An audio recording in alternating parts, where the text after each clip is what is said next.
Olá pessoal, sou Suelen Sequinel e estamos aqui hoje com mais um podcast Biosaúde e para falar de um tema que chama a atenção, doença na infância. Você já vem observando ao longo desse ano, do ano passado, que vem aumentando o número de casos de doenças que eram difíceis de a gente ouvir falar ou era predominante de algum estado, de alguma região e que vem aumentando aqui na nossa cidade, no nosso município, no estado aonde nós estamos. E o que chama atenção também é que elas muitas vezes têm sintomas que confundem desde um resfriado, uma gripe, e pode ser doenças mais sérias e que requer uma atenção, requer uma assistência médica imediata. E para falar desse tema, nós estamos aqui com o médico especialista, Dr. Haroldo Torres Alves, que é referência na cidade de Campo Largo, referência na cidade de Curitiba. Doutor, muito obrigada por estar aqui hoje para falar de um tema de muita importância. Muito obrigado, Suelen, por essa oportunidade de estar aqui com vocês, por esse convite. E estamos aqui para servir no que a gente puder ajudar para que os pais ansiosos, com justa causa, que muitas doenças estão vindo por aí, e então a gente possa acalmar um pouco o coração e poder direcionar para que as crianças possam estar sendo bem cuidadas, E esse é nosso trabalho, nosso serviço, por amor aos campolarguenses, e nossa disposição para que todos estejam saudáveis e cada vez melhor. Obrigada, doutor. Então vamos iniciar com essa inquietação. Doutor, vem crescendo o número de doenças assim com características muito similares. E quais doenças hoje, dentre várias que a gente pode trazer aqui, quais doenças hoje que requer uma atenção maior frente a sintomas? O que a gente pode destacar aqui? Eu queria destacar basicamente duas doenças que foram assim de maior incidência nos últimos tempos. Nós tivemos casos de bronquiolite. Bronquiolite é uma doença viral, então tem um vírus especificamente, é o vírus sincicial respiratório, ele causa um quadro de resfriado comum. Então, às vezes vai num pronto-socorro, vai num atendimento médico, numa consulta particular até, e faz um diagnóstico de virose. Aliás, o pessoal da população já sabe, não é nada, virose, virose. O médico falou que é virose. Mas, quer dizer, existem trilhões de vírus, também que causam infecções respiratórias, então são os resfriados comuns, mas pode evoluir para um quadro de uma bronquiolite. Então, se for esse vírus em especial, mas alguns outros também, eles fazem um processo inflamatório nos brônquios e começa a criança então a ter uma progressão de chiu no peito, então um desconforto respiratório, então é uma progressão de 2 a 7 dias que vai só piorando. Então, que vai, às vezes, até numa consulta, às vezes o médico até fez toda a avaliação correta, mas não tem sinais daquela doença ainda. E é um processo progressivo em que a criança começa a fazer o desconforto respiratório. Então, aí entra a questão do sinal de alerta, dos pais perceberem que, de repente, o resfriado comum virou um chiu no peito, começou a fazer um esforço respiratório. E começa a criança com o esforço respiratório nessa região do diafragma, Então, aqui, entre o tórax e o abdômen, começa a fazer um repuxamento aqui desse diafragma e depois progride no decorrer das horas, é uma coisa de uma hora para outra, começa a fazer um repuxamento aqui também da musculatura entre as costelas. Então a criança faz aquele esforço respiratório que é visível que ela está gemendo, que ela está fazendo aquele cansaço mesmo também. Depois vem nessa região de pescoço e depois até com batimento de asa de nariz. Então ele vai subindo aquela falta de ar e fazendo um esforço de tal maneira que realmente a criança tem que ser avaliada, tem que ser levada num pronto-socorro para fazer essa avaliação de como está esse chiu no peito, como está esse desconforto respiratório, para já entrar com medicações imediatas para aliviar aquela crise, como se fosse uma crise de bronquite asmática. Então, quem tem asma, quem tem esse quadro respiratório alérgico, sabe como é que é essa falta de ar, como é progressiva. E um bebê, especialmente menor de 1 ano, é uma situação bastante delicada, E de ter que ter tratado, ter o tratamento o quanto antes para poder amenizar esses sintomas e reverter esse quadro respiratório. Tem crianças que vão muito bem, que fazem um chiu leve no peito, mas tem muitos que podem ter um agravamento. E, especialmente no ano passado, tiveram várias crianças, as UPAs lotadas, então pronto-socorros de maneira geral, bem cheios, Tanto aqui em Campo Largo como em Curitiba também. Muitas crianças internadas também, às vezes até com gravidade a ponto de ficar em UTI, com queda de saturação de oxigênio. Então as pessoas ficavam muito preocupadas com a questão de Covid, com crianças, e Covid em criança é o resfriado comum, a criança não tem receptores para a entrada do vírus, do coronavírus, nas vias respiratórias. Então é mais resfriado comum que a criança faz, mas um vírus como a bronquiolite causa realmente um quadro muito severo dessa forma, com internação em UTI, com intubação, então pode ser uma coisa extremamente grave. No primeiro momento, a criança pode ser medicada ou medicação em casa? Sim, medicação em casa. Se vir avançar, Isso, não ter exato. uma progressão de melhora, exato. Vai Então pra uma esse alerta que eu internação. estou dizendo exatamente dessa situação. Por quê? Começa como resfriado comum, passa na consulta e não tinha nada. Só que ela piora no segundo dia e dia a dia vai piorando esse desconforto respiratório. Então, o sinal de alerta é os pais perceberem que a criança está fazendo uma falta de ar, então ela tem que ser levada de novo para ser avaliada, tá? Porque é isso, que de um dia para o outro dá uma virada assim, muito importante desse desconforto respiratório.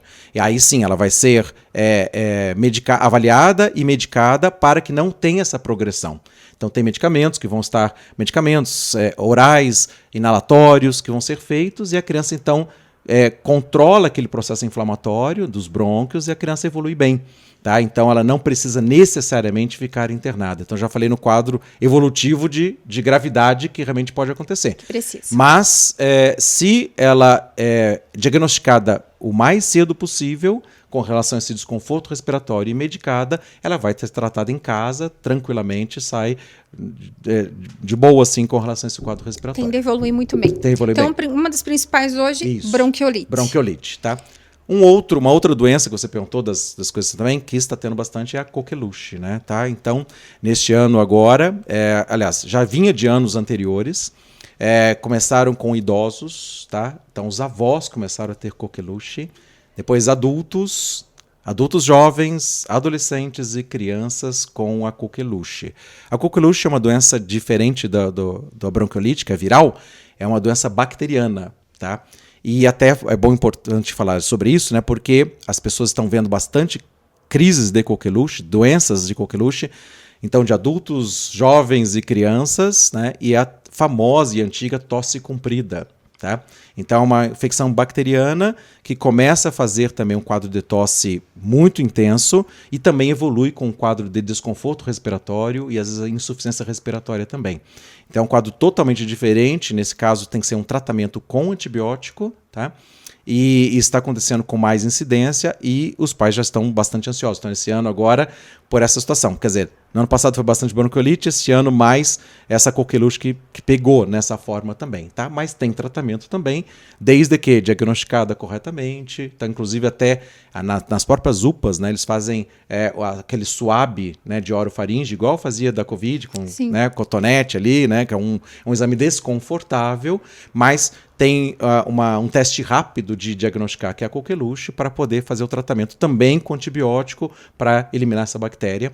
Mas a boa notícia, que as pessoas não sabem talvez, né, ou ficam bastante ansiosas, é que a vacina para a coqueluche, tá, ela já é feita, está no calendário, 2, 4 e 6 meses. Então a criança já tem a vacinação desta coqueluche, né, a DTP, que é a difteria, tétano e coqueluche, tá? Então, e depois tem um reforço, né, com 1 ano e 3 meses, com 4 anos. Então, quando chegam 4 anos, se a criança fez a vacinação correta, né, os pais levaram para fazer a vacinação, ela tomou 5 doses, pelo menos, então ela está protegida com relação a isso, tá?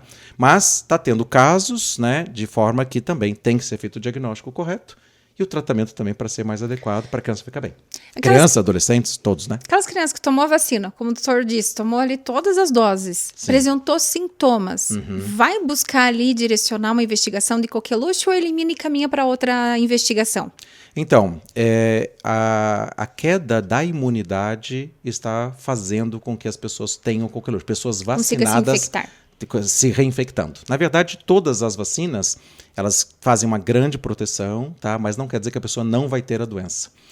Muitas vezes vai ter a doença, mas um quadro mais leve da doença também, tá? Mas, dependendo então de vários fatores, como a questão de hidratação, a questão nutricional, a questão do aleitamento materno, tá? Então, muitas mães, né, que não puderam amamentar, os seus filhos estão mais suscetíveis a pegar todas as doenças, diferente do que as crianças que foram amamentadas, né? Então, o leite materno, claro, a mãe Desde criança, quando pegou um resfriado, pegou uma coqueluche, pegou uma sarampo, uma rubéola, ela produz anticorpos e aquilo fica guardado na memória e passa pelo leite materno. Então, as crianças amamentadas, elas vão ter muito menos incidência das doenças ou menos gravidade das doenças também. Até qual a idade ideal, assim? Quantos meses? Mínimo 6 meses que a criança seja amamentada no leite materno, tá? Mas a criança pode ser amamentada no leite materno até 2 anos, tá? Que é a fase que a gente chama de lactentes, que a criança mama ainda também. Mas o que não acontece normalmente é que a partir de 6 meses, quando começam a ser introduzidas as alimentações, tá? Então a criança começa a comer quantidades e variedades, então ela vai deixando o leite materno como fonte de alimentação principal. A criança continua mamando e pode, em média, até 1 ano e 2, 3 meses, a criança deixar totalmente a mamada do peito, tá? Aí aquela mamadinha para o aconchego na hora de dormir, na hora que tá chorando, a mãe coloca no peito, mas não é uma mamada de fome, de saciar fome, e é porque a criança fica realmente com apetite, né, para diversos sabores, e então ela começa a comer quantidades e variedades maiores, de uma tal maneira que ela vai desmamando, é um processo de desmame natural. Tá?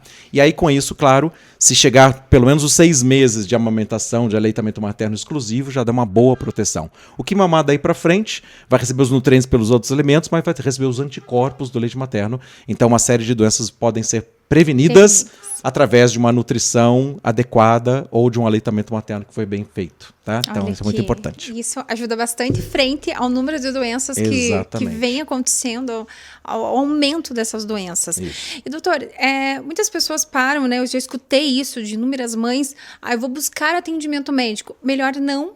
Porque existem 2 situações, né? Melhor não, porque eu vou naquela UPA, tá cheio. Exato. E maior o risco de sair com uma outra doença, pegar um Covid, pegar um influenza, uma coqueluche. Então, melhor não, eu não vou buscar o atendimento. Uhum. Ou aquelas pessoas que escorreu o nariz, né? Apresentou ali leve sintomas, eu já vou buscar o atendimento porque tá tendo muita doença, vai que é uma coqueluche, vai que é isso. Então a gente tem, às vezes, duas extremidades. Exato. Aqui.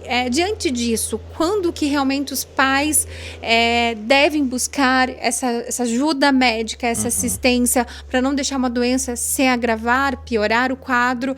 Qual que é o momento? Uma pergunta muitíssimo importante, né? E é uma grande dúvida dos pais, exatamente pelos 2 extremos. Então, o que eu ia dizer? As infecções, elas podem ser por vírus, ela pode ser por bactérias ou podem ser por fungos, tá? O fungo, vou deixar um pouquinho mais de lado, assim, o mais comum de fungo é o famoso sapinho, né? Então faz o fungo na boca, ou faz na região de fralda, assim também, mas as crianças, de maneira geral, não têm grandes infecções ou fortes infecções fúngicas que precisam de um tratamento específico assim também. Mas infecções virais, então eu falei, são os trilhões, né? Assim, é incontável, e que fazem os resfriados comuns, tá? Resfriados comuns, pode fazer pneumonia viral, pode fazer infecções de ouvido viral, pode ser, qualquer lugar pode acometer uma infecção viral. Pode fazer, as pessoas falam das viroses, né? Falou que é virose. As pessoas associam virose com diarreia, tá? Também tem a virose de diarreia, tem a virose respiratória, tá? Como resfriados. Agora, as infecções bacterianas, elas são mais graves, tá? E precisam do uso do antibiótico para matar aquela bactéria. Então, de modo geral, o que acontece? Infecções virais faz o quadro febril, e esta febre, ela, em geral, vai 48 a 72 horas, tá? Então, no primeiro dia, a febre de infecção viral pode chegar a 39, 40, pode ser uma febre altíssima também. Então, quanto mais alta a febre, é um sinal de alerta, tá? Então, se a criança está com 39, 40 de febre, os pais têm que ficar muito mais alerta, já pensando nessa possibilidade de ter que levar para uma UPA para fazer uma avaliação, um pronto atendimento, um atendimento emergencial. Mas, mesmo na infecção viral, ela pode fazer essa febre altíssima nas primeiras 24 horas, depois no segundo dia a febre ameniza, tá? Então faz uma febre moderada e no terceiro dia faz uma febre baixa. Porque exatamente a pessoa qualquer, né, de qualquer idade, vai produzindo os anticorpos e vai começando a eliminar aquele vírus, tá? Então, o primeiro dia faz 40 de febre, no segundo dia faz 38,5, no terceiro dia faz 37,5, 37,8 e a febre some sozinha, tá? Então, é de 1 até 3 dias seguidos de febre. Então, chama atenção se a febre for muito alta, por exemplo, ou a criança muito abatida, muito prostrada. Mas, deu o remédio antitérmico, baixou a febre, a criança está alegrinha, pulando, brincando, vida normal, vai voltar a febre, dali a 4, 6 horas pode voltar a febre de novo, mas se o intervalo de tempo entre uma febre e outra está aumentando, ou então o nível da febre está diminuindo, tá? Então fazia febre de 4 em 4 horas, passou a fazer febre de 6 em 6, depois de 8 em 8, de 10, 12 horas de intervalo, isso quer dizer que estão sendo produzidos anticorpos e está tendo uma eliminação daquele vírus, e é uma infecção viral, não precisa de fazer nada. Aí vai ser a famosa virose. Agora, também, aí a febre estava 40, foi para 38, foi para 38,5, 37, 38. Quer dizer, está baixando a febre no decorrer desses 3 dias, então nada de emergência, de sair correndo, porque senão vai pegar alguma coisa que não tinha, pega lá na UPA com um monte de gente doente que está lá. Então, dá para medicar em casa, para baixar a febre, dá um banho morno, deixa com roupinha leve, a criança amenizou a febre, tá alegrinha, tá bem disposta, tá com a respiração boa, não tá fazendo diarreia, não tá vomitando, não aconteceu nada diferente de anormal, medica para a febre e espera, tá? Até às 72 horas. Desde que esteja dia a dia amenizando essa febre, com níveis baixos e com intervalos maiores. Então tá tudo certo. Agora, se for uma infecção bacteriana, então, até pode ir, fez 39,40, vai no pronto-socorro, fala assim, não tem nada, né? Deve ser uma virose. Só que a evolução da criança é com a febre mais alta e mais persistente e no sentido de intervalos mais curtos. Então, deu 3 horas, está com 40 de febre de novo, tá? Não está normal isso aí. Tá? Então, a chance de ser uma infecção bacteriana que vai precisar do antibiótico é muito grande. Tá? Então, vai ter que voltar no pronto-socorro, mas o médico falou que não tinha nada. Aí no dia seguinte, ou horas depois, tá cheio de placas de pus na garganta, por exemplo. Tá com o ouvido vazando, tá com quadro respiratório, fez uma pneumonia, tá? Quadro respiratório, de tosse catarrada, falta de ar. Então, a evolução que os pais estão vendo, que a criança não está bem, a criança está muito abatida, muito prostrada, sonolenta, recusa de alimentação, febres persistentes altas, é um indicativo de que ela tem que ir para o pronto atendimento para ter o atendimento mais breve possível, para diagnosticar exatamente qual é o motivo daquela febre e fazer o tratamento também mais adequado para aquela infecção. Então podemos dizer que no primeiro dia que a pessoa, os pais levaram a criança, o médico falou, não, provavelmente é uma virose frente àqueles sintomas, frente à característica, isso, tá? E a evolução em si, então, vai direcionar para uma outra investigação. Exatamente. Então uma febre de 39,40 no primeiro dia chama atenção, é um alerta, mas a evolução da febre, a evolução dos outros sintomas também é que vão determinar que é uma coisa que é realmente de gravidade ou não. Tá? Inclusive, até uma outra situação que é muito importante e muito comum nas crianças é a convulsão febril. Tá? Então, quando faz uma convulsão, e o limiar de convulsão é de criança para criança. Eu já vi criança no consultório com 41 de temperatura, e a criança está pulando no consultório como se nada estivesse acontecendo. Tá? Eu já vi isso pessoalmente. Como também eu já vi criança de 37,5 de temperatura tendo convulsão. Tá? Então, quer dizer, quanto mais alta a febre, maior o risco de convulsão. Se a criança tem uma convulsão febril, ela tem que ser levada no pronto-socorro. Tá? Vai baixar a febre, vai baixar a convulsão, vai parar de convulsão. Não precisa tomar medicamento anticonvulsivante, não quer dizer que a criança é epilética, vai ter que tomar os remédios para epilepsia, nada disso. Mas a convulsão febril ela é comum a partir de 6 meses de vida até uns 5 anos de idade, mais ou menos. Então, a criança com qualquer febre, ela pode fazer uma convulsão. É claro que, tendo uma convulsão, é muito importante levar para um pronto-socorro. Dentro dos exames a serem avaliados, né, às vezes tem que fazer o exame do líquor, né, para ver se tem meningite, aquela que pega na espinha lá, né, e tem que tirar o líquido da espinha. Né? É um exame sofrido. Mas por quê? Pode ser uma meningite, que a criança com febre, vomitando, com convulsão, tem que descartar se não é uma meningite. Tá? Se identificou, foi no pronto-socorro, não, mas está cheio de placa de pus na garganta, então a convulsão tem um motivo da febre. Né, já foi identificado, então não precisa puncionar a criança, tirar líquido da espinha, fazer nada, já tem um diagnóstico. Ela fez uma febre alta porque está com uma infecção de garganta, porque está com uma infecção de ouvido, porque está com uma pneumonia, trata aquele foco de infecção, vai baixar a febre, 2, 3 dias também, com o uso do antibiótico e também sai do risco da convulsão. Então, agora tem o outro extremo que você falou, né? E eu já vi isso, coisas assim, né? Ela está com coriza, já corre para o pronto-socorro. Tá? Então, deu um espirro com catarro, aí já sai correndo também. Então, de repente, pode ser uma coisa muito simples, mas que pode complicar no contato com outras crianças, ou crianças ou adultos num pronto-socorro também. Então, assim, tem que ver o todo da criança, né? Não somente o quadro febril, toda essa evolução também de dia a dia, para então ter clareza, olha, é hora de ir para a gente pronto-socorro para ver o que está acontecendo. E dos sintomas respiratórios? Entraria mais do que o doutor falou lá no início, da questão do chiado, entra mais dentro disso para buscar uma assistência? Especialmente na questão de desconforto respiratório. Então, eu estou falando do quadro febril também, da intensidade febril, do estado geral da criança.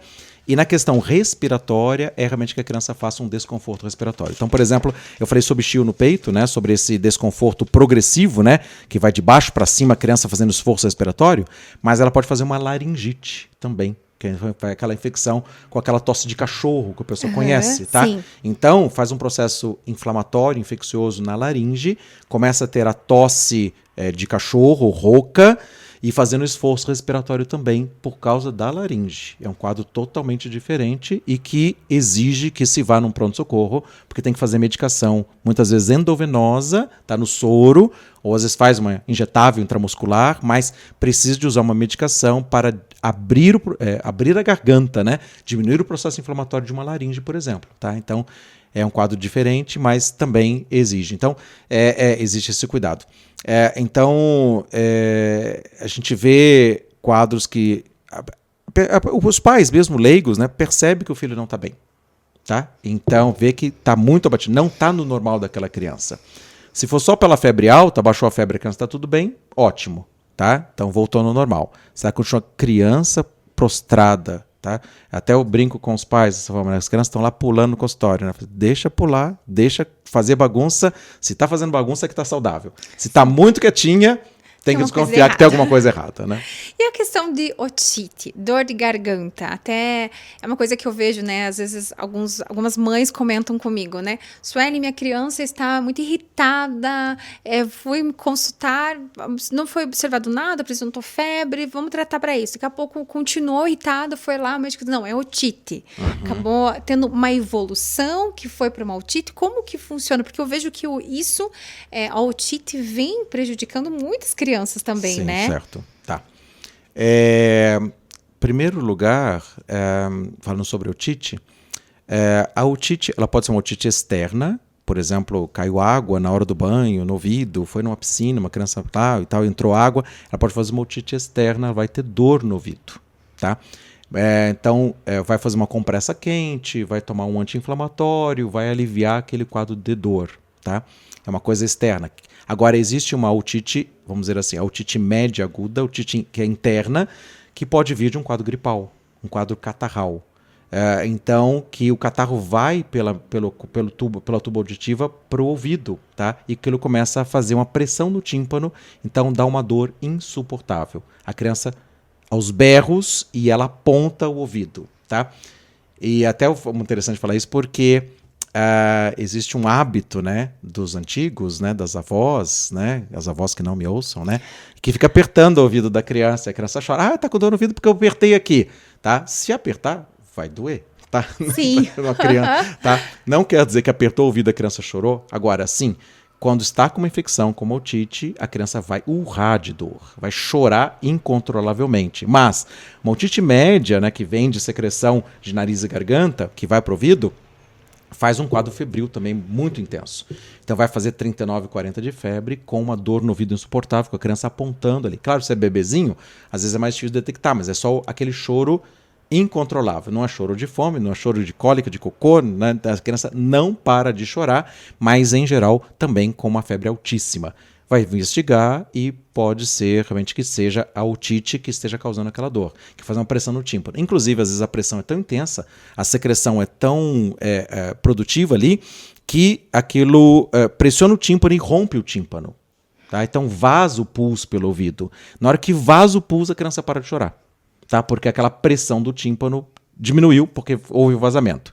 E aí, claro, vai ter que tratar com antibiótico, né? Porque é uma infecção bacteriana e aquele tímpano se recompõe.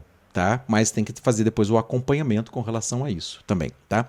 Agora, existem dores, né? Por exemplo, antes de falar de outras dores, eu ia falar sobre dor de cera também, né? Vou falar agora, já que eu falei, né? Tá? Então, a produção de cera de pessoa para pessoa é diferente. Inclusive, às vezes, de um lado do outro também. Às vezes produz mais cera de um lado do que do outro, mas tem pessoas que produzem bastante cera. E essa cera também, inclusive, se usa um cotonete, né? Alguma coisa assim também fazer a limpeza, tira uma pequena parte, a maior parte empurra e faz pressão no tímpano também. Então a criança tem dor porque tem uma pressão, tem uma rolha de cera pressionando o tímpano. Aí faz uma compressa quente, derrete aquela cera, vaza aquela cerinha, acabou a dor. Tá? Então é uma coisa muito simples. Como também tem medicamentos para derreter aquela cera. Agora, uma outra situação que é muito séria... Doutor, e diante disso, só antes do senhor avançar, qual que é o cuidado que os pais têm que ter? Porque isso sempre me falam, a gente não pode usar o cotonete no ouvido porque não é bom. Isso. Mas como que é ideal uma limpeza, então? Então, pode até usar um cotonete, mas para limpeza externa, do que vazou já, aquele excesso de cera que saiu pela orelha, tá? Mas não usar o cotonete entrando pelo buraquinho ali, tá? Porque senão aí vai fazer uma pressão. Pode tirar uma pequena parte, mas uma parte vai empurrar. Aí chega um ponto que vai uma pressão tão grande, aí alguns pais vêm trazendo assim, meu filho não está ouvindo direito, tá? Porque assim, fez a rolha de cera que obstruiu e diminuiu a audição, tá? Então não tem nenhum problema de doença de ouvido, de audição, mas é uma pressão que está sendo feita ali. E a outra dor, a própria dor local, que acaba acontecendo também pela acúmulo de cera. Então, faz a limpeza externa, tá? Do que estiver saindo. Pode também ser pega, por exemplo, uma fraldinha de pano úmida, né? Enrola assim molhadinho e coloca a fraldinha de pano. Não vai fazer pressão, não vai empurrar, mas vai colar, às vezes a cerinha cola naquele pano úmido. Que ela é mais suave, né? Que é mais suave, tudo isso também. E às vezes sai com a fraldinha de pano úmida, sai aquele excesso de cera ali também, tá? Como também...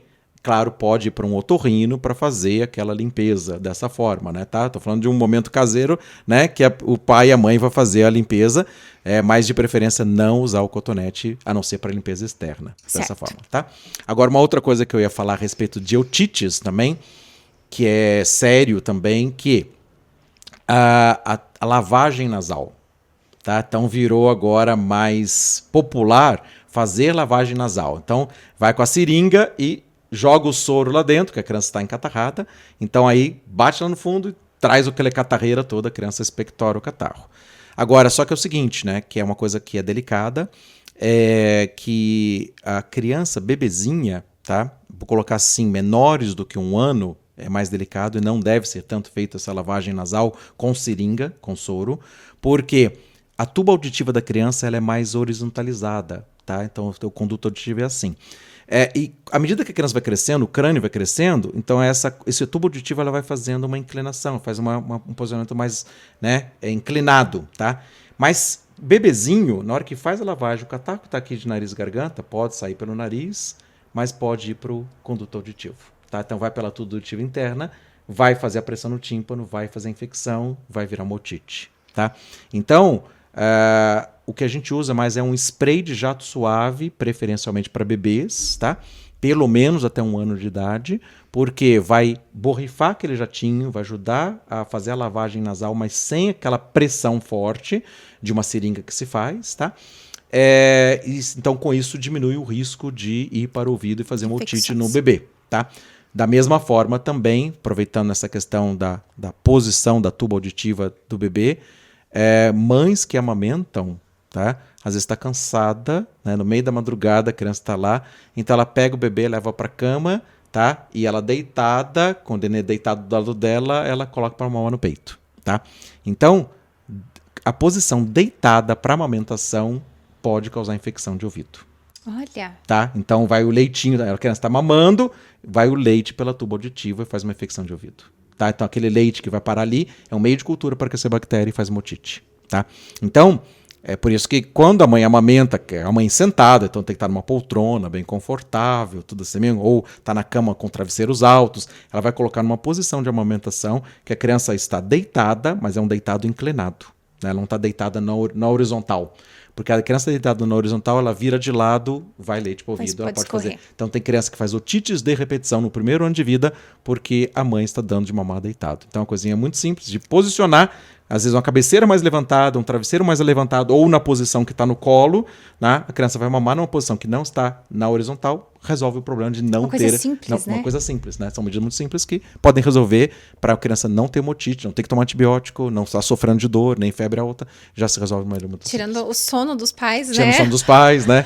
Aí vem as mães lá, falam assim, faz alguma coisa para o meu filho dormir, né? E às vezes é um erro de amamentação muito simples que corrigiu a posição, não vai ter nenhuma infecção. Gente, olha quanta dica aqui importantíssima. Eu nunca tinha ouvido falar disso e olha quão importante é. Ainda não sou mãe. E vem as dicas. Gente, e vem agora, né, doutor, períodos de calor. E com esses períodos, né, mudando agora um pouquinho dos assuntos gripais, mas ainda continuando nas questões principalmente de viroses, né, que a gente vem trazendo, e acho que é uma das principais infecções que acometem, né? A gente tem as infecções gastrointestinais, né? As famosas diarreias, né? Dores abdominais, as crianças, vômitos também, que muitas vezes estão associados, períodos de calor, períodos de praia, né? Às vezes a gente vê aquelas incidências, né? Aquelas altas demandas, altos casos de, assim, quais são os cuidados que os pais têm que ter frente a essas situações? Então, a transmissão é pessoal, né? Então, um vírus ele é eliminado por alguém, quer seja via respiratória, quer seja via gastrointestinal. Então passa de contato, tá? E até falando sobre isso, você falou sobre essa entrada de ano, né? Com o calor, verão, etc., praia e, né, a criançada toda solta e brincando, todos também. Claro que passa nos contatos, mas até antes disso eu ia falar a respeito do primeiro ano de escola, de creche ou de escola, tá? Porque a criança está habituada com a flora viral bacteriana da casa, né, da família. Então, de repente, ela começa a ter contato com outras crianças, com os vírus e bactérias das famílias das outras crianças, que uma tosse em cima da outra, uma espirra em cima da outra, uma vomita e diarreia, etc. e tal.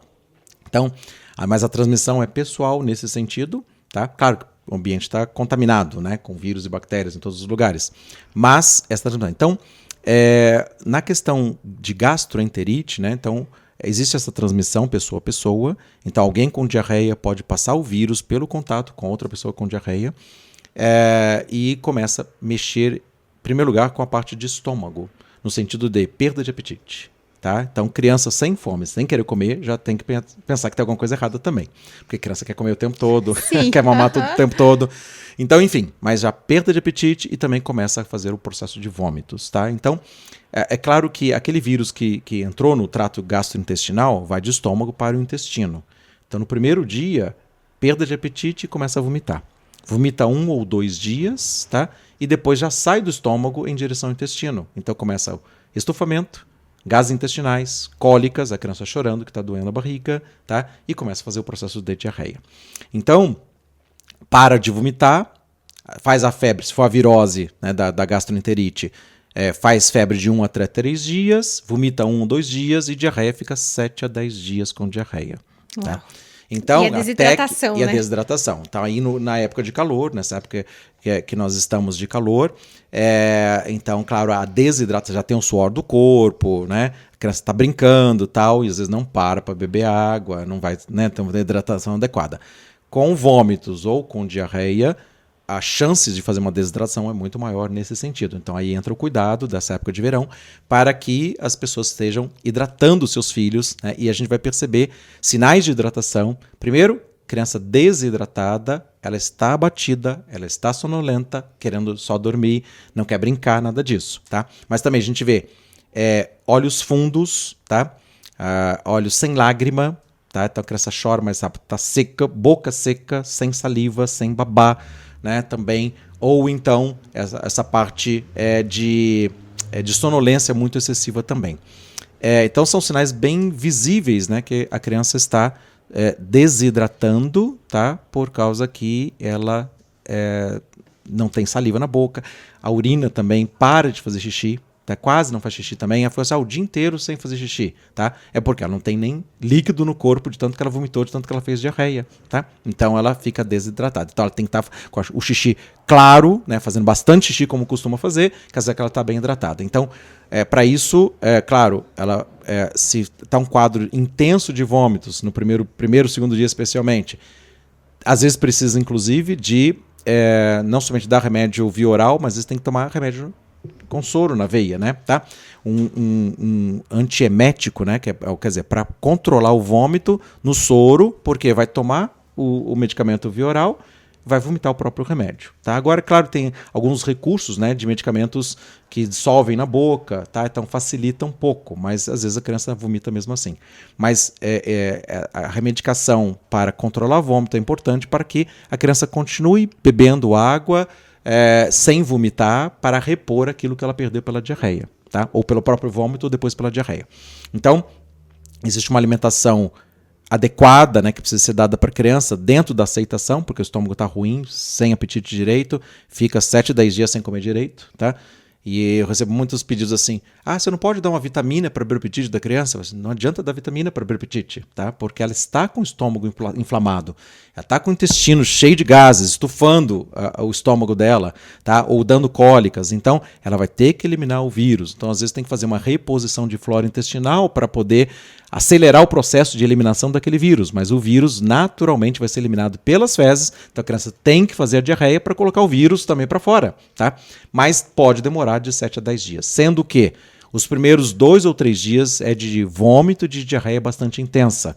Depois que eliminou bastante daquela carga viral, então o que acontece é que começa dia após dia a fazer menos diarreia, né? Então fazia 10 vezes por dia, começa a fazer 7 vezes por dia, 5 vezes por dia, então vai regredindo e as fezes de líquidas passam a ser umas fezes pastosas, diarreicas ainda, mais pastosas, até voltar ao cocô normal da criança, mas pode demorar 10 dias às vezes para isso resolver, tá? E até aí tem que ter um pouquinho de paciência, de hidratar, de alimentação adequada para que a criança vai se recompondo aos pouquinhos, né? E além da hidratação, entra com medicação também? Começou os primeiros sintomas, muito vômito, muita diarreia, já busca o atendimento? Então, depende desta intensidade de vômito, da intensidade da diarreia com a prostração. Então os pais estão vendo que a criança está sonolenta e prostrada, tá? Que está com o olho fundo, que está sem lágrima, que está sem saliva, sem fazer xixi, tem que ir para o pronto-atendimento, porque tem que fazer o soro endovenoso, tá? Para que reidrate a criança rápido, porque a desidratação é que mata. Então, a diarreia em si, ela não mata, mas a consequência da diarreia, que é a desidratação, mata, tá? Então, aí é muito importante, se está muito prostrado, vomitando sem parar, e muito abatido, muito prostrado, tem que levar, porque tem que fazer hidratação endovenosa. Agora, em casa, antes de chegar nessa gravidade, dê um remédio para vômito. A criança tomou o remédio, não vomitou o próprio remédio, e o estômago começa a acalmar. Aí ela consegue ingerir água, um chazinho, tá? Um sal, aquele soro caseiro, tá? Então, ela começa a ficar bem, ela já fica mais alegrinha, mais bem disposta, tá tudo certo, tá? Ela está sendo reidratada. Tá fazendo xixi, ótimo. Então, quer dizer, tem líquido suficiente no corpo para ela fazer xixi. Então tá tudo certo. Agora, se a criança continua vomitando, vomitou o remédio, tá? Ou mesmo que não vomitou o remédio, mas não controla de forma alguma, ou a diarreia está muito intensa, então a prostração da criança, que é um sinal de desidratação, ela tem que ser atendida o quanto antes, sim. Tá? Senão, os pais vão repondo o líquido, vai dando conforme a aceitação, em pequenas quantidades, né, para não forçar o estômago dela, que ele já está sensível, mas vai tomando aos pouquinhos, pequenos goles, mas com frequência, e a criança está mais bem disposta, alegrinha, está tudo certo. Está caminhando para uma melhor. Está caminhando para melhor, exatamente. Doutor, e nesse calor, como a gente observou no 2024, né, nesse ano, a gente observou números grandes de dengue, vem crescendo o número de dengue. Uhum. E quais são os alertas, cuidados que a gente tem que ter frente a essa situação, né? Os cuidados, de uma forma geral, acredito que é muito bem evidenciado, a questão da água parada. Isso. Mas os sintomas, que os pais têm que ficar em alerta em seus filhos também para buscar essa assistência, até mesmo que a dengue também é um perigo, né? Sim, também é. Aí assim, tem um quadro febril, né, que é bastante intenso também. Depende da idade da criança, né? Aí é um pouquinho limitado por causa disso, né? Uma criança muito pequena não vai apresentar as queixas, né? Não vai falar, tá doendo aqui. Mas dores de cabeça muito intensa, dores nos olhos, dores musculares, dores articulares, tá? Então, a criança fica com dor em tudo, na verdade, também. A prostração muito intensa também. Uma coisa que acontece que tem que ser em alerta também, manchas no corpo, tá? Porque altera fatores de coagulação sanguínea, então começa a fazer manchas no corpo. Mas aí também, claro, está com. Claro, tem incidência também, né? Na cidade, sabe que tem casos de dengue, tá? Então tem o vírus da dengue, tem o mosquito da dengue, tá? Então aí tem os cuidados sanitários, né? Também, a questão da água parada que você mencionou, etc. Né? Mas casos de dengue na cidade, na região, tá tendo surtos, né? E a criança começa com uma prostração muito intensa. Aí depende das idades que eu falei, né? Da idade da criança, que já vai falar, tô com dor de cabeça, tô com muita dor nos olhos, tá doendo demais as minhas pernas, tá? Então assim, ou aparecimento de manchas, é bom avaliar, tá?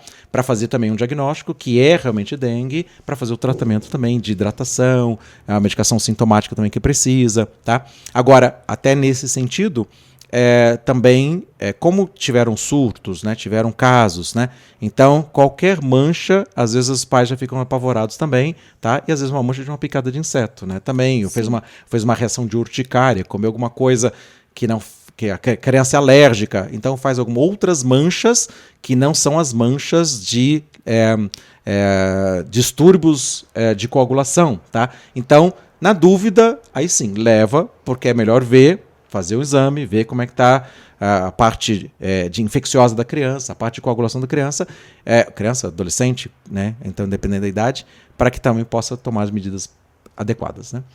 E quanto à vacinação? A gente falou de várias doenças aqui, muitas delas hoje a gente tem a vacinação. Muitos pais, alguns pais, digo muitos, alguns pais têm aquela questão, não, prefiro não vacinar. Qual que é o conselho com relação à vacinação? Então, essa é uma questão complicada, né? Mas, assim, existe um calendário de vacina estabelecido que vai estar protegendo contra boa parte das doenças mais comuns. Então, as doenças que tem, as vacinas que tem no calendário de vacinação são daqueles que estão mais comuns na sociedade brasileira, né? Quando existe algum surto, tá, de alguma doença, então aí o Ministério da Saúde, né, já toma as providências no sentido de adequar aquele calendário de vacinação e ampliar o calendário de vacinação. Então existem muitas vacinas que antes eram somente de uso particular, vamos dizer assim, né, também, que eram aplicadas de maneira particular em clínicas de vacina, que foram colocadas no calendário de vacina porque começou a acontecer surtos, né, daquelas determinadas doenças. Preocupação passou a ser do governo também, passou do governo também, porque aí vamos falar isso, né? O custo para o governo com relação a uma internação, tá, é maior do que fazer a vacinação, tá? Sim. Então, quando existem níveis alarmantes, né, de surtos, então amplia-se o calendário de vacina. Então, se a criança tiver a sua caderneta de vacinação completa com relação a essas doenças, então ela vai estar bem protegida nessa forma. Até eu quero citar alguns exemplos, né, que muitos pais vêm perguntar, falam assim, tem alguma vacina particular que eu tenho que fazer? Né? Tem vacina para ser feita também. Agora a questão é, está acontecendo aquelas doenças para a criança receber aquele tipo de vacina? Então, por exemplo, existe uma vacina que é a meningite C, a meningo C, que está no calendário vacinal. Agora existe uma vacina mais ampla, que é a ACWY, tá? Então já aparecem algumas carteirinhas disponível a vacina, e tem crianças que eu já vi que foram feitas no SUS, tá? E essa é uma vacina que é normalmente particular, tá? Então os pais me perguntam, fazer a vacina ACWY é importante? Eu tenho que fazer no particular, porque não tem no SUS, na rede pública? Eu falei assim, olha, se fizer, ela vai estar mais protegida sim. Agora, qual é a incidência da meningite A, da meningite W, da meningite Y, tá? Ou a outra que é a meningo B, que é uma infecção extremamente séria e grave, né, também. Então, qual é a incidência daquela doença? Então, o que eu quero dizer é da seguinte maneira.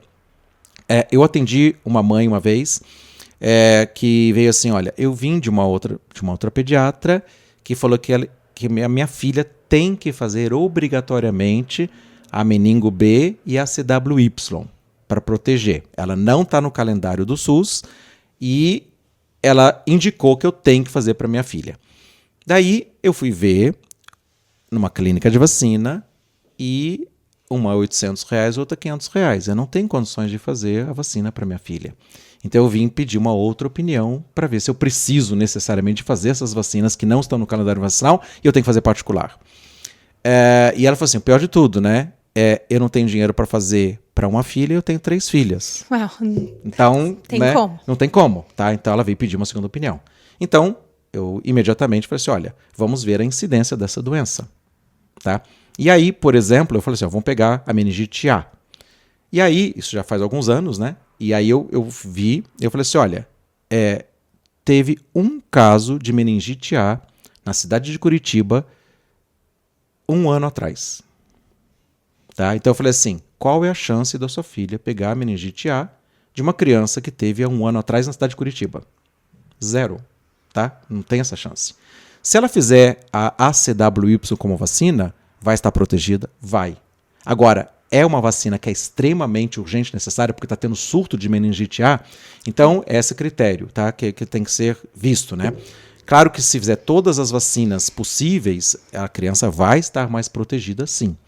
Agora, necessariamente pode passar algumas vacinas sem ser feitas, tá? Porque a meningite C é a mais comum. Quando acontece um surto de uma meningite A, de uma meningo B, tá? Então vai ser ampliado esse cara. Vamos fazer, porque tem que fazer, vai fazer essa proteção. O governo já entra em ação. Já entra em ação também, tá? E também as próprias pessoas. Eu vou citar um outro exemplo que também aconteceu. Eu acho que foi de febre amarela, tá? Isso foi há uns 2 ou 3 anos atrás, eu não lembro, que começou a ter um surto de febre amarela em São Paulo, Minas Gerais e Bahia, tá? E com gente morrendo por causa de febre amarela. Então, eu recebi muitos pais desesperados, falaram assim, e agora? Eu tenho que fazer a vacina da febre amarela? Aí eu abri a caderneta da vacina da criança e falei assim, ela já está feita aos 9 meses. Tá? Então, seu filho já está protegido da febre amarela. Por quê? É uma vacina que não é obrigatória, tá? E que está no calendário do estado do Paraná e não está no calendário de São Paulo, da Bahia, de Minas Gerais, como vacina obrigatória.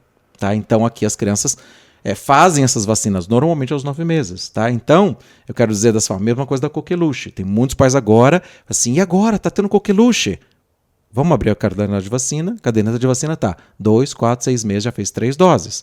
Fez com 1 ano e 3 meses, fez a 4ª dose, já tem de 4 anos, fez a 5ª dose.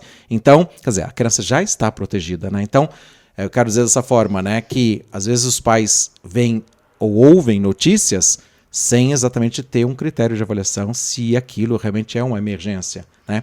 Então, eu converso com os pais e falo assim, olha, então, claro, tem a criança vacinada, uma pessoa vacinada, pode pegar uma coqueluche? Pode pegar, tá? Depende desses fatores imunitários que eu falei, né? De repente, que começa lá na amamentação, né? Como também ter feito a vacina. Então, as vacinas são importantes, tá? Mas eu só digo assim que existem critérios para os pais ficarem apavorados ou não ficarem apavorados. Então a gente conversa de tal maneira que as pessoas podem ficar um pouco mais tranquilas, mais calmas. Não, está protegida. Claro, tem que ficar alerta com os sinais, né, de alguma doença ou dos surtos que estão acontecendo para poder, então, tomar as medidas também necessárias. E, doutora, nós falamos aqui bastante das doenças, que qual momento os pais têm que buscar essa assistência. Mas também tem as consultas periódicas, que é importante que os pais possam estar fazendo, sim, até mesmo para receber esse auxílio, né? Uhum. Esse auxílio de avaliar a caderneta de vacinação, sim, sim, ver como que está o peso, a saúde de uma forma geral, os exames de rotina que também são importantes. Tem essa periodicidade. Quando que deve ser? Quando que deve acontecer? Anualmente, né? Tem alguma periodicidade que o doutor indica? Sim. Na verdade, assim, a criança já sai da maternidade com uma indicação, procure o pediatra em tantos dias, tá? De maneira geral, seria uma procura da primeira consulta com 10 dias de vida, tá? Mas, dependendo do que aconteceu no parto, a prematuridade, alguma infecção, sai de alta, eu já sabia assim, procure o pediatra em 3 dias, em 5 dias, tá? Então já sai do hospital já com alguma orientação da primeira consulta. Se nasceu tudo bem, a criança, né, nasceu de termo, né, 9 meses, não foi prematuro, não aconteceu nenhuma infecção, tá tudo certinho com a criança, pode ser feita a primeira consulta com 10 dias de vida. Depois disso, faz com 30 dias e no primeiro ano de vida eu recomendo que faça todo mês, com o mês completo. Então vai fazer 12 consultas em 12 meses, tá? Que é a criança menor de 1 ano é uma criança mais de risco, tá? Claro que se ela estiver amamentada, ela vai estar mais protegida, mas ela é mais suscetível a infecções, né?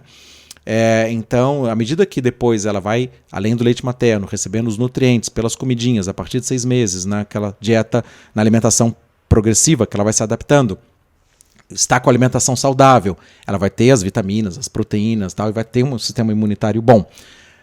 Então, a partir de 1 ano de vida, que já sai um pouco desse risco mais intenso da criança ser mais frágil, né, também, e vai recebendo os nutrientes e a imunidade, a partir do primeiro ano, tá, eu normalmente recomendo fazer com 2 em 2 meses no primeiro momento. Tá? Então, particularmente, eu oriento 1 ano, 1 ano e 2, 1 ano e 4, 1 ano e 6. A criança está bem, ganhando peso, está saudável, não aconteceu nada, a gente espaça 1 ano e 9 e 2 anos, vai ampliando. Depois de 2 anos, 2 anos e 4, 2 anos e 8, 3 anos, depois de 6 em 6 meses, depois de ano em ano até pode ser. Tá? Então, quer dizer, quanto menor a criança, a assistência à criança deve ser mais regular, tá? Porque até... Não sei se eu posso falar isso, né? Mas vamos lá, vai ser importante, com certeza. Não sei, eu acho que vai ser um tiro que sai pela culatra. Mas assim, o que acontece? Eu já vi 2 situações que eu vou falar, inclusive sobre exames que você citou também. Eu já vi crianças que estão todo mês indo na unidade básica de saúde para fazer o peso. Tá? Eu já peguei algumas crianças que entrou num processo de desnutrição e pesando todo mês, e quem não tinha uma consulta pediátrica, e quem viu não percebeu que a criança estava ficando desnutrida. Tá? Então, quer dizer, a periodicidade da criança na unidade básica de saúde não resolveu o problema. Tá? E a criança veio anêmica, desnutrida, começando a fazer infecções de repetição.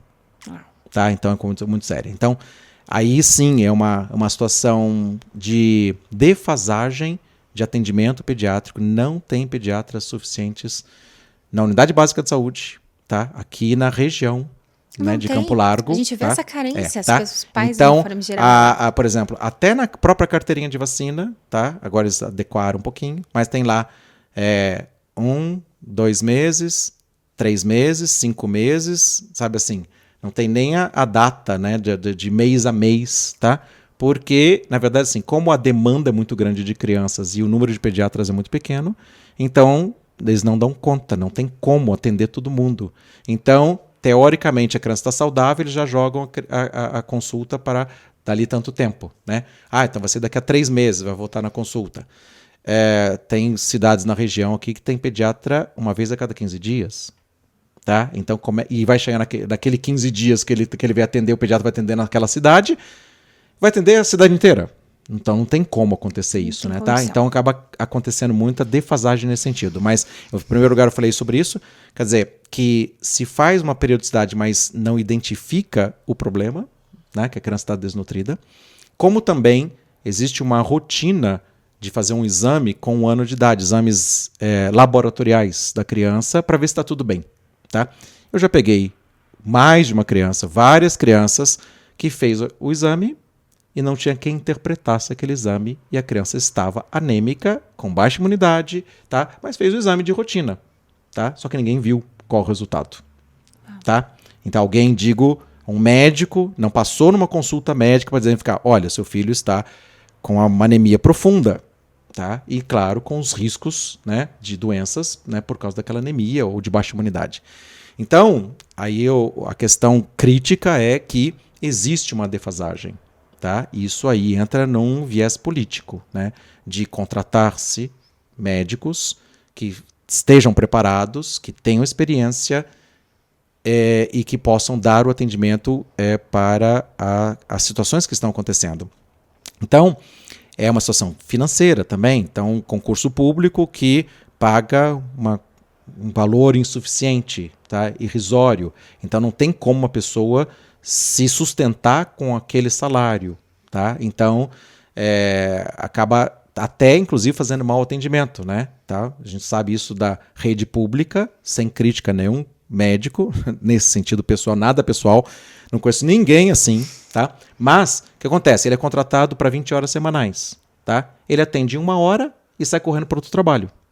Tá? Porque ele tem uma sobrevivência, ele tem um sustento da sua família, e aquilo que o governo paga, o concurso paga para ele, às vezes é um valor inadequado. Então ele acaba atendendo mal. Isso não é pediatra, isso é médico de maneira geral, porque existe uma defasagem de investimento, de cuidado com a classe médica, com a classe de enfermagem. Tá? Parte de saúde, né? Parte de saúde. Então entra um lado político, né, nessa questão de interesse do governo, tá? De realmente atender a população. Tá? Então, às vezes fazem uma maquiagem, né? Tem postinho, tem o médico, etc. e tal, mas realmente o tratamento é inadequado. Da mesma forma que vai para uma UPA, e a UPA é hiperlotada. Sempre. Qualquer pessoa que vai numa UPA, ela quer evitar de ir na UPA, porque já sabe que vai ficar 3, 4 horas. Sim. E ainda vai ser mal atendido. Tá? Fala assim, o médico nem examinou. Tá? Nem olhou a garganta. Então, ainda mais criança, né? Porque quando é um adulto, fala assim, eu tô com dor no ouvido. Ele vai ouvir o ouvido. Mas criança, não vai reclamar que tá com dor no ouvido. Tem que examinar tudo, tá? Mas, o que tem? Aliás, desculpa, né? É melhor não falar isso não, né? Tá?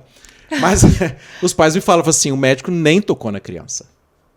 Tá? Então, isso é muito grave. Tá? Para que vai na UPA, ficar 3 horas, 4 horas para pegar a infecção dos outros e não vai ser nem examinado adequadamente, tá? Claro, porque tem 5 horas de fila, tá? É desumano um médico trabalhar sem comer, sem ir no banheiro, sem dormir, para atender uma população imensa quando a atenção básica à saúde está sendo defasagem. Tá? Então está estourando lá na UPA porque não tem o cuidado da base. Não tá? dá suporte exatamente ali nesse suporte ali. Então, vou desviar esse assunto político, né? Mas é claro, então, se existe uma atenção à saúde básica, se as crianças estão tendo um atendimento adequado, vamos dizer assim, no primeiro ano de vida, mês após mês, está vendo ganho de peso, tá? E um outro porém aí também, né?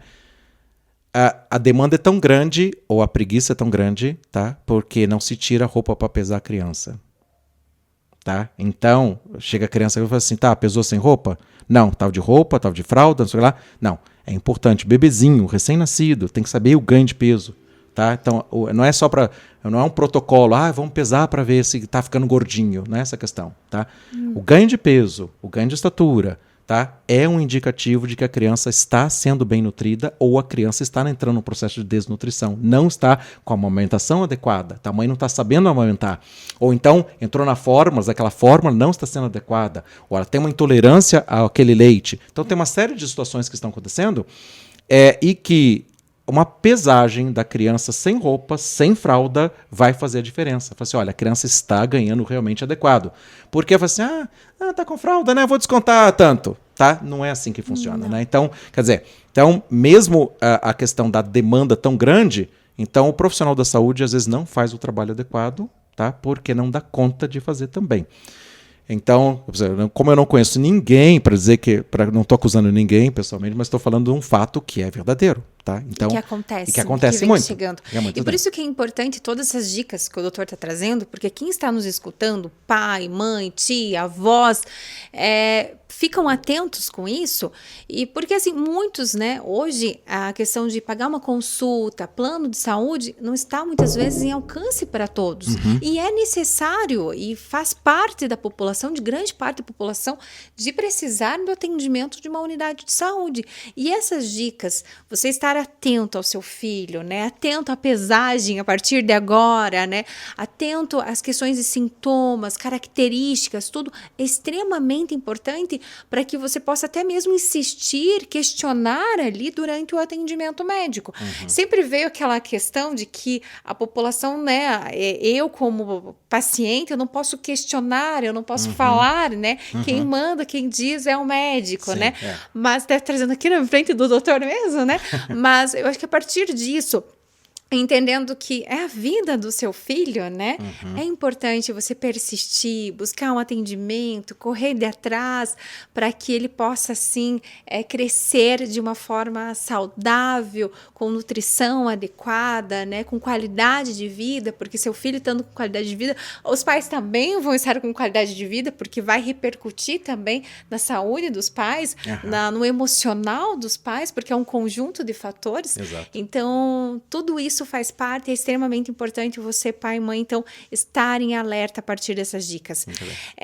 O Biolag, né, o doutor falou de exames, o Biolag ele tem o check-up, inclusive dezembro, janeiro, a gente tem check-ups promocionais, né, especiais para que aproveite para fazer, né, esses exames, mas é importante também direcionar para um especialista, né, não é só fazer os exames, dizer, eu fiz, meus filhos estão com os exames em dia, mas eles foram analisados, né, você chegou a levar para o seu médico para que ele possa analisar, verificar, porque entra principalmente esses exames, né, que são extremamente importantes, são exames de rotina para ver, né, uma anemia. A partir desses exames, o médico analisa e verifica a necessidade de exames complementares, mas é muito importante que você, então, realize os exames, busque esse atendimento, busque levar esses exames ao seu médico e, com isso, ter todo o direcionamento.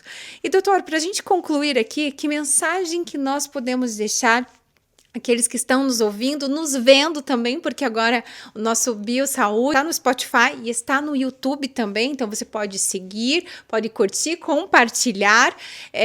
Que mensagem a gente pode deixar para eles? Então, em primeiro lugar, Suelen, quero dizer parabéns pela iniciativa da Biolag, né, no sentido de estar fazendo esse podcast, trazendo informação para que quem está assistindo possa ser realmente despertado, né, para um cuidado melhor com relação à sua saúde, né? Então, em primeiro lugar, isso. E aos pais, né, que eu quero dizer exatamente, nós temos nos nossos braços o bem mais precioso que nós temos, poder receber da vida de Deus, é uma vida de uma criança. Então, essas crianças a gente ama como pai, como mãe, né? A gente dá tudo pelos nossos filhos mesmo também.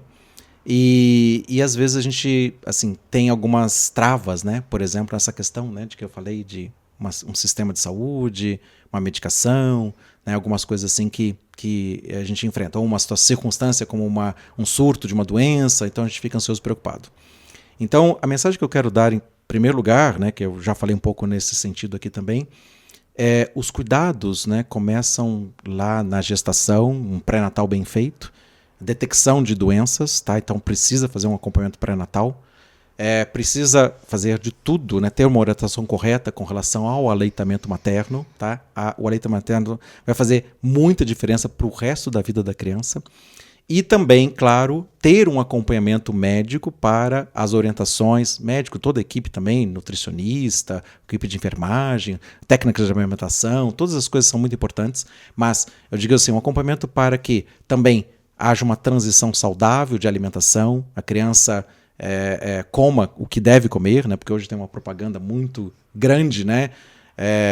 De alimentos, de fast food, então uma série de coisas, de hábitos, vamos dizer assim, errados que a família começa a adquirir e que aquilo vai transicionar para a criança também. Então, assim, mas os cuidados de alimentação, hidratação, alimentação, vacinação, tá? E especialmente começando pelo leite materno, faz toda a diferença. Então, que cada um possa ter realmente assim um médico, às vezes de confiança, que possa estar sendo aquele que vai estar acompanhando. Então, não é só o médico da criança, é o médico da família, né? Tá? Que vai poder cuidar da ansiedade de uma mãe, de um pai, né? E poder estar orientando, como nós falamos aqui, várias situações de doenças, algumas dicas que são muito simples, mas que podem fazer toda a diferença. Então, é importante esse contato, essa amizade, essa cumplicidade em favor da saúde da criança, para que a criança, desde a amamentação, da dieta adequada, de todos os cuidados inerentes ali àquela criança, para que ela possa realmente crescer saudável e realmente a alegria da casa é criança fazendo bagunça, né? Então, é muito bom a gente ter, então a gente tem esse dom de Deus aqui, um presente do céu, né, que Deus nos dá com as vidas dessas nossas crianças, é o nosso bem mais precioso, tá? E nós queremos que essa criança cresça saudável e por isso cada um possa estar fazendo com consciência, acho que com alguns temas que nós abordamos aqui, possa ter consciência, direcionamento para ajudar, para que essa criança cooperar, para que essa criança cresça saudável e, claro, tendo a necessidade, tem uma situação, tem uma doença, tem um surto, né, na cidade, qualquer coisa que seja, sim, vai procurar o atendimento médico. Ainda que nós falamos aqui, eu denunciei alguns problemas que nós temos na saúde pública, tá? Isso existe em qualquer lugar do mundo, tá? Existem deficiências em todas as áreas, mas dentro do possível, claro, precisa haver um acompanhamento, uma avaliação médica, para que possa também ser conduzido da melhor maneira possível o diagnóstico e o tratamento para que a criança fique saudável. Então, meu recado começa nos cuidados muito básicos, tá? Especialmente com a amamentação materna. Então, você, mãezinha, não desista de amamentar o seu filho, você vai estar salvando muitas vezes a vida do seu filho de muitas doenças graves. Então começa por aí, mas todo o processo ali de crescimento precisa ter um acompanhamento adequado para que tudo fique bem, tá bom? Esse é o meu recado para vocês e que Deus nos abençoe. E, doutor, muito obrigada. Foi excelente, foi maravilhoso poder conhecer, entender mais, levar esse conhecimento para quem nos ouve. Então, não negligencie essas orientações, esses cuidados, porque isso vai repercutir na vida adulta, né? É uma consequência, é um passo a passo. Então, cuide com todo amor, carinho. Obrigada, doutor. Mais uma vez, eu também agradeço muito. Obrigada, pessoal. Ficamos aqui com mais um podcast e até mais. Tchau, tchau. Tchau, tchau.